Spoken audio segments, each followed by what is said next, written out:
Pinang, sirih dari Pulau Mutiara. Pemanis kata selamat datang, awal bismillah membuka bicara. Assalamualaikum warahmatullahi taala wabarakatuh dan salam sejahtera. Apa khabar warga pendidik sekalian? Semoga semuanya sentiasa berada dalam keadaan sihat dan dapat meneruskan perjuangan anda semua dalam bidang pendidikan. Saya Cikgu Nuraini binti Abdul Hadi dari Sekolah Menengah Kebangsaan Rahmat, Kuala Sungai Baru, Melaka dan merupakan moderator kita pada hari ini.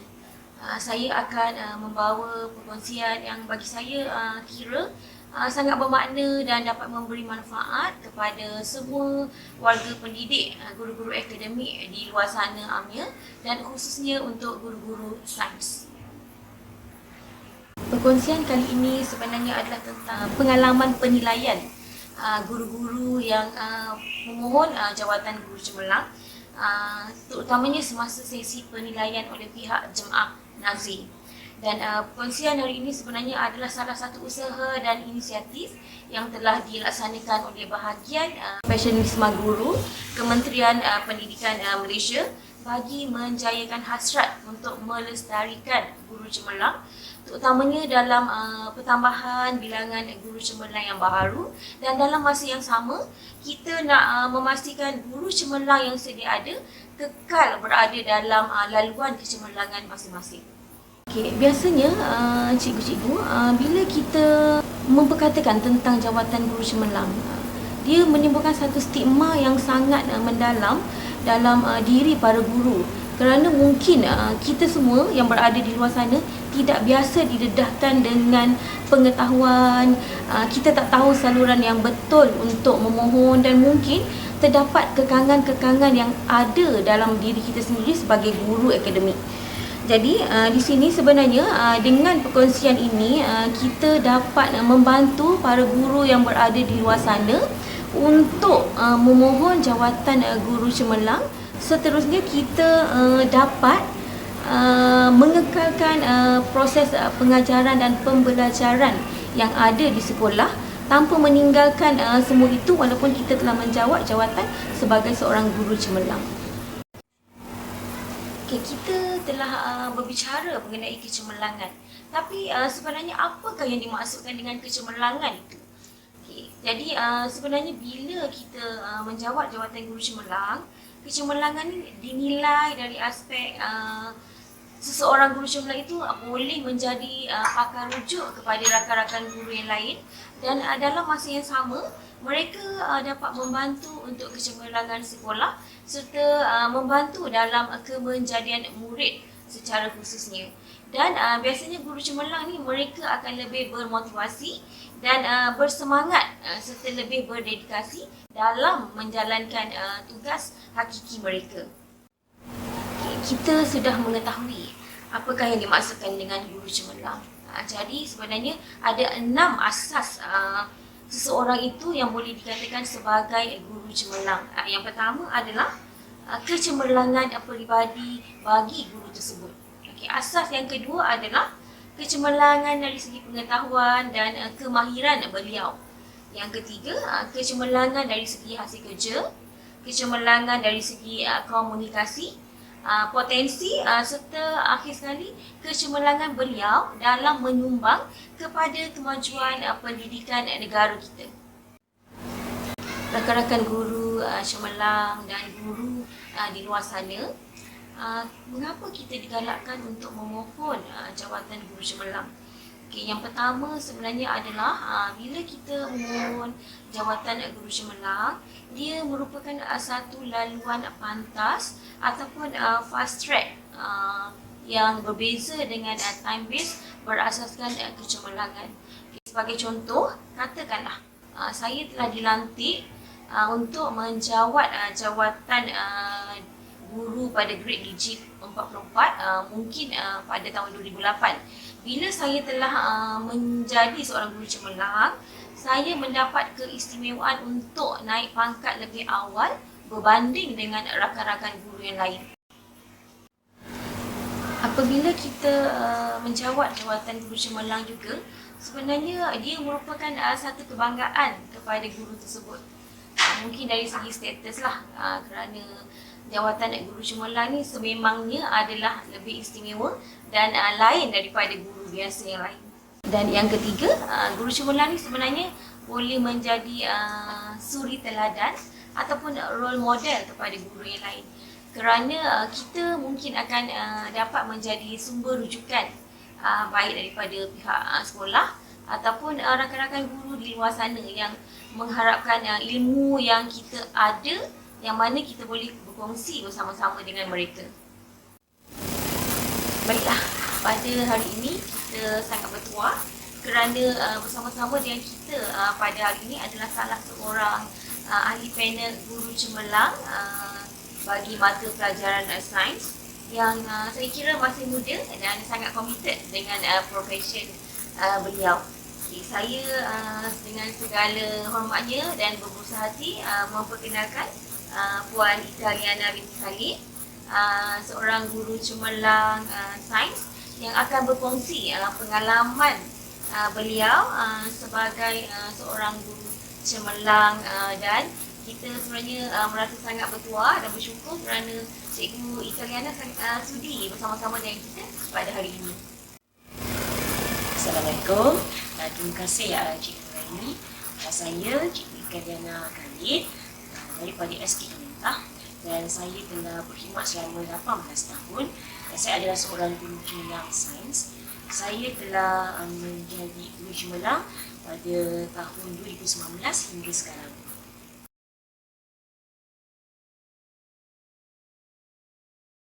Cikgu Italiana, boleh tak cikgu kongsikan dengan rakan-rakan guru di luar sana apakah sebenarnya persediaan yang perlu dilakukan jika seseorang guru ingin memohon jawatan guru cemerlang? Baiklah, sebenarnya sebelum guru hendak memohon jawatan guru cemerlang, guru perlu tahu, fahami apa tu sebenarnya jawatan guru cemerlang tu. Jadi sebenarnya ramai yang salah tanggapan bahawa jawatan guru cemerlang ni menunjukkan yang guru itu perlu cemerlang dalam semua bidang. Contohnya cemerlang dalam bidang kurikulum, dalam pengurusan hand dan mahir dengan semua perkeliling. Jadi dan perlu banyak terlibat dengan aktiviti-aktiviti PPD, jabatan ataupun KPM. Jadi salah tanggapan ini yang menunjukkan ramai cikgu takut untuk memohon jawatan guru cemerlang. Jadi sebenarnya di sini saya nak maklumkan bahawa jawatan guru cemerlang itu adalah merujuk kepada guru cemerlang dan juga guru itu mahir ataupun kreatif dan menyelah dalam mata pelajaran yang diajarnya. Jadinya dan bidang pengkhususan yang diajar tu untuk guru cemerlang ni bertujuan sebagai menjadi sumber rujukan kepada cikgu lain ataupun menjadi sebagai sumber inspirasi dan juga boleh dijadikan model ikutan dan juga individu yang dapat memberi motivasi kepada guru-guru lain untuk sama-sama bersaing untuk meningkatkan lagi tahap pencapaian kualiti PDP di sekolah masing-masing. Yang kedua, pilih subjek kepakaran dengan tepat. Iaitu semasa mengisi borang pencarian, pastikan subjek yang dipilih adalah subjek semasa yang diajar di sekolah. Sekurang-kurangnya 3 tahun mengajar untuk subjek semasa kerana bilangan tahun pengalaman mengajar subjek kepakaran memberikan markah yang berbeza. Dan begitu juga dengan jumlah waktu mengajar untuk subjek kepakaran. Yang ketiga ialah isi borang permohonan dengan betul dan lengkap. Jadi kesilapan semasa mengisi borang menyebabkan permohonan cikgu mungkin akan ditolak. Jadi sila ambil maklum tentang maklumat diri dan perkhidmatan, contohnya tarikh lantik, tarikh disahkan. Kemudian kenyataan perkhidmatan mungkin boleh rujuk kepada kerana sekolah. Kemudian pengisytiharan harta sangat penting, dan juga laporan nilaian prestasi tahunan 3 tahun berturut-turut, dan senaraikan tugas, semua bidang tugas, peranan, sumbangan, sama ada dalam bidang kurikulum, HAM ataupun dalam kurikulum dengan lengkap. Yang keempat, iaitu fokus kepada subjek yang dipohon. Maksudnya di sini menunjukkan dan nyatakan selengkapnya semua dokumen, laporan dan bukti tentang tugas, peranan dan sumbangan cikgu dalam bidang subjek yang dipohon.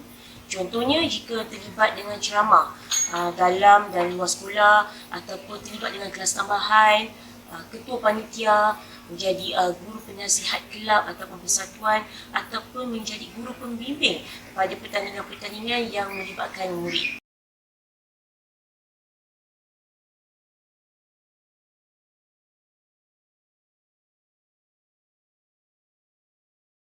Baiklah, Cikgu Ika, boleh tak Cikgu kongsikan dengan rakan-rakan guru di luar sana, apakah antara persediaan-persediaan sebelum penilaian yang dilakukan oleh pihak jemaah Nazir untuk memohon jawatan guru cemerlang? Persediaan-persediaan sebelum penilaian oleh pihak jemaah Nazir. Yang pertama, cikgu perlu failkan tugas mengikut bidang. Apabila telah menghantar permohonan, guru perlu bersedia mencari dan mengumpul segala bukti seperti sijil-sijil penyertaan, sijil-sijil penghargaan, surat penglibatan dan kehadiran bengkel atau taklimat ataupun kursus yang telah dihadiri untuk 3 tahun ke belakang. Bahagikan tugas mengikut bidang kurikulum, bidang HEM, bidang kurikulum agar ianya nampak tersusun dan mudah dilihat oleh Nazir semasa pencerahan. Yang kedua, cikgu perlu failkan sumbangan mengikut peringkat. Maksudnya di sini iaitu peringkat antarabangsa, peringkat kebangsaan, peringkat jabatan, peringkat daerah dan juga peringkat sekolah.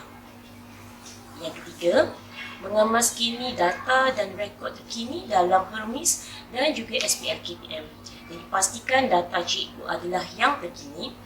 Guru perlu menyemak semua bengkel, kursus, sumbangan, penulisan yang telah dikemaskini dalam SPL KPM. Persediaan yang keempat ialah guru perlu sediakan rekod pencapaian murid PBD dan rekod adalah bagi semua kelas yang cikgu ajar. Yang kelima, menambah baik aktiviti PDP dalam kelas. Berbagaikan cara pengajaran dan cikgu perlu terapkan Pak 21 seperti pembentangan projek, PDP dalam bentuk stesen dan biasakan murid dengan cara pengajaran ini sebelum kehadiran Nazir agar ia tidak nampak seperti berlakon. Yang keenam, mengumpul semula buku rekod pengajaran ataupun fail rekod pengajaran 3 tahun ke belakang. Buku rekod tahun semasa perlu dikemaskini dan lengkap dari awal tahun, terutamanya rancangan pengajaran tahunan dan juga DSKP. Dan sebaiknya setiap rancangan pengajaran harian cikgu disertakan dengan gambar bukti semasa dalam kelas. Jadi sebagai cadangan, guru boleh membuat ruangan evidence PDP ataupun evidence murid dalam RPH dan cikgu tampal dalam gambar bukti kerja murid itu ataupun aktiviti yang dalam kelas tu dan cikgu tampal dalam RPH cikgu.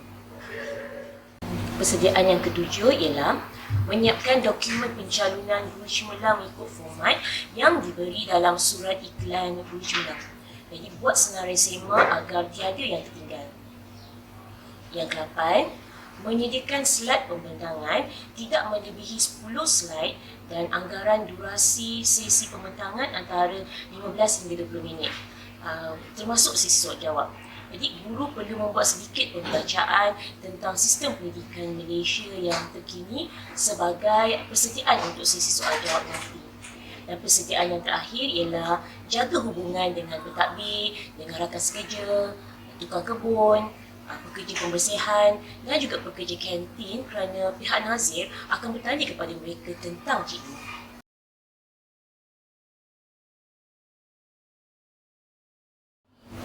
Okey, baiklah. Kita dah mendengar antara beberapa persediaan yang perlu dilakukan sebelum penilaian oleh pihak jemaah Nazir.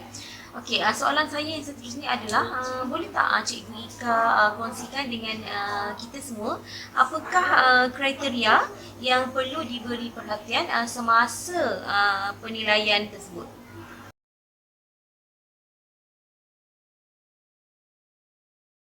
Baiklah, saya kongsikan persediaan yang perlu cikgu lakukan semasa penilaian Nazir.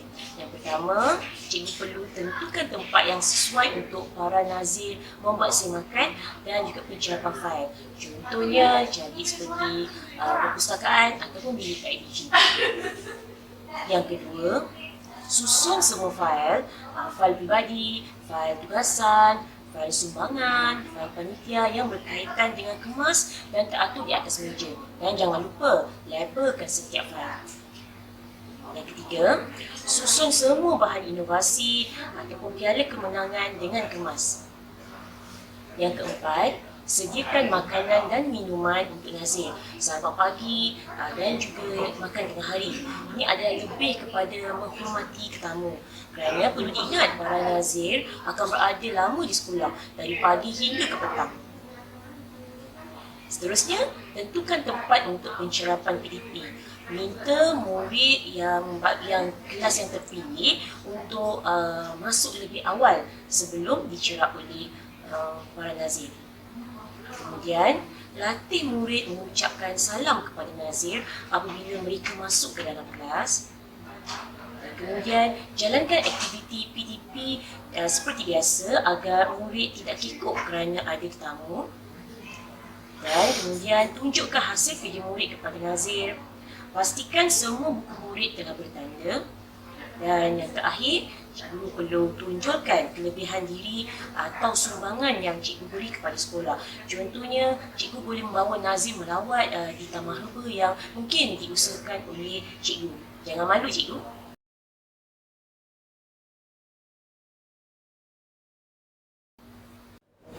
Okey, baiklah Cikgu Ika.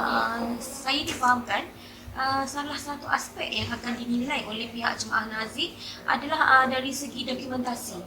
Ada tak apa-apa tips ataupun perkongsian yang boleh Cikgu Ika kongsi dengan rakan-rakan guru di luar sana? Apakah persediaan yang perlu dilakukan dalam proses dokumentasi?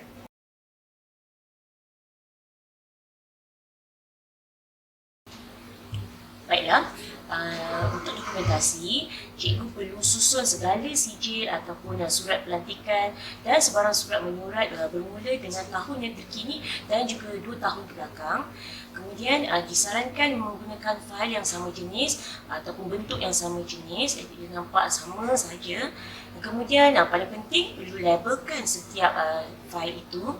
Jika cikgu tidak menggunakan banyak fail, cikgu juga boleh buat partition dalam fail yang sama tapi buat partition contohnya kurikulum, HAM dan juga co-curriculum. Dan yang terakhir, cikgu boleh susun fail mengikut bidang dan juga mengikut peringkat.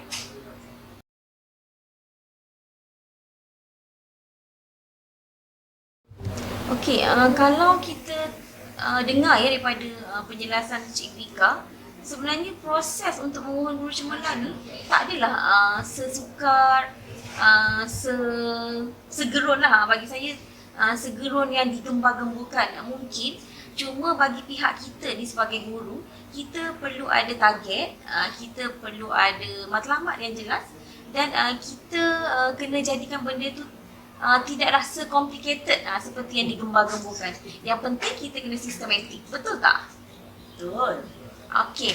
Jadi seterusnya Cikgu Ika, elemen yang perlu ada bagi proses penilaian adalah sesi temuduga oleh pihak jemaah nazir. Boleh tak Cikgu Ika huraikan apakah persediaan dan panduan yang boleh diberikan kepada rakan-rakan guru kita di luar sana yang mungkin berminat untuk memohon guru cemerlang?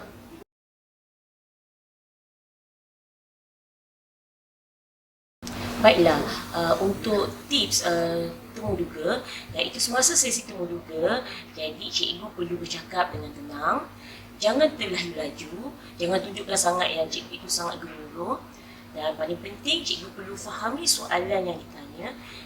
Jangan risau jika cikgu tidak faham dengan soalan itu, cikgu boleh tanya semula dan minta ulang semula.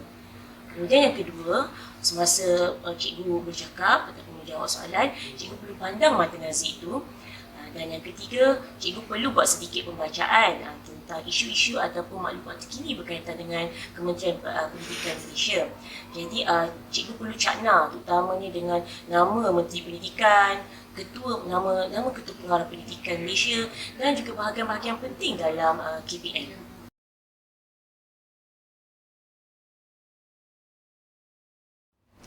Okey, bila ada proses temu duga, sudah semestinya kita ni akan menjalani proses pembentangan. Betul tak Cikgu Ika? Ya, betul. Okey, jadi boleh tak Cikgu Ika kongsikan tips apa sebenarnya yang perlu dilakukan semasa sesi pembentangan tersebut?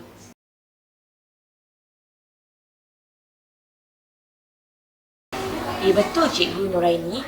Salah satu bahagian yang penting dalam sesi pencerapan nazir iaitu adalah sesi pembentangan, iaitu tips-tips semasa pembentangan, iaitu cikgu perlu ikut arahan dalam borang pencalonan tentang berapakah bilangan slide pembentangan yang diperlukan. Yang kedua, paling penting, slide pembentangan cikgu tidak perlu banyak perkataan dan sebaik-baiknya tidak melebihi 28 patah perkataan dalam satu slide. Dan selebihnya adalah pembentangan cikgu secara lisan. Tujuannya ialah untuk menunjukkan kematangan cikgu dalam berkomunikasi dan cara cikgu untuk menyampaikan maklumat kepada nazir. Dan semestinya juga nazir akan melihat bagaimana cikgu menyampaikan maklumat kepada murid cikgu. Seterusnya, dalam slide tu cikgu perbanyakkan gambar dalam slide. Dan yang terakhir, cikgu jangan malu untuk menunjukkan X factor cikgu dalam slide cikgu. Contohnya, cikgu mempunyai YouTube sendiri ataupun TikTok sendiri yang cikgu mempunyai bilangan subscribers yang banyak, cikgu tunjukkan dalam slide cikgu.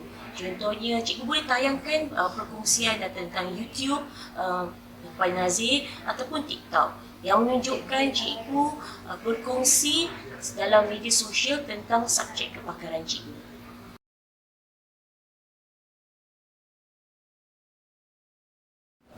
Okey, baiklah Cikgu Ika. Sebenarnya menjadi seorang guru sains memerlukan kita sentiasa aktif dan meneroka pelbagai inovasi, benda-benda baru dalam proses pengajaran dan pembelajaran. Boleh tak Cikgu Ika kongsikan pengalaman cikgu? Sebenarnya apakah aspek-aspek yang dinilai bagi guru cemerlang bagi mata pelajaran sains? Ada tak apa-apa panduan khusus yang boleh diberikan kepada guru-guru sains yang kita tahu memang sebenarnya sangat sinonim dengan konsep-konsep sains, teori-teori yang pelbagai, dan juga sebenarnya kita nak wujudkan satu ruang dalam diri murid supaya mereka menyukai, supaya mereka rasa belajar sains itu menyeronokkan. Ada apa-apa tak panduan yang Cikgu Ika boleh share dengan guru-guru di luar sana, terutamanya yang nak memohon jawatan guru cemerlang sains?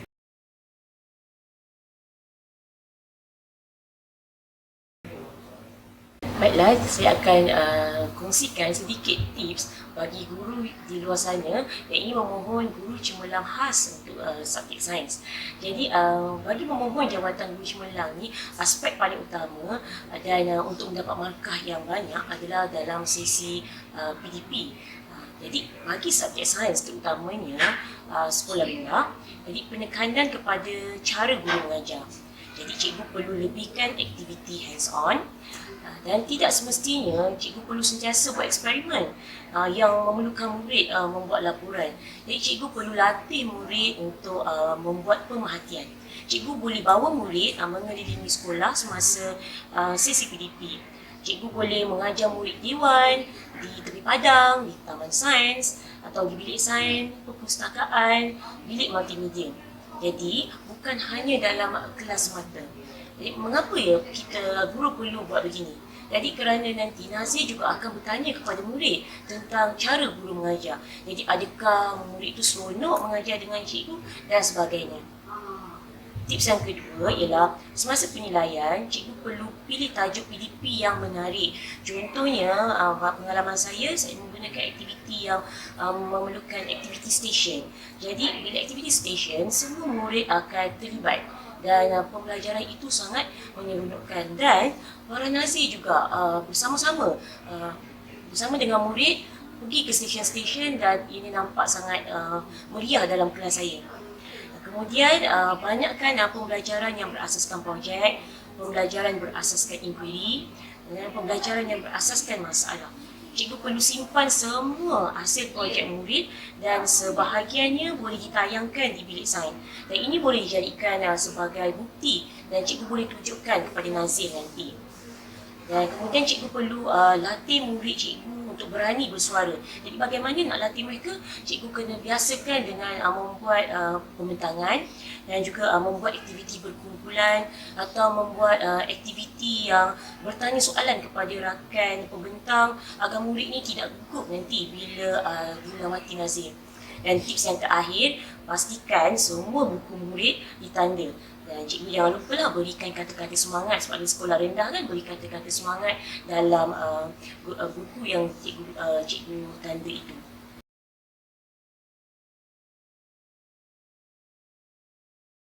Dan saya ucapkan semoga selamat mari jaya dan semoga ramai lagi guru cemerlang sains sekolah rendah di Malaysia ini. Okey, maksudnya di sini untuk guru cemerlang sains sebenarnya dalam proses pengajaran dan pembelajaran seharusnya kita lebih banyak melibatkan murid supaya mereka boleh meneroka. Yang kita tahu sains ni sebenarnya dia punya ilmu tu sangat banyak dan dia ada cabang-cabang yang boleh dikembangkan mengikut kreativiti murid. Okey, baiklah Cikgu Ika, untuk soalan yang terakhir lah.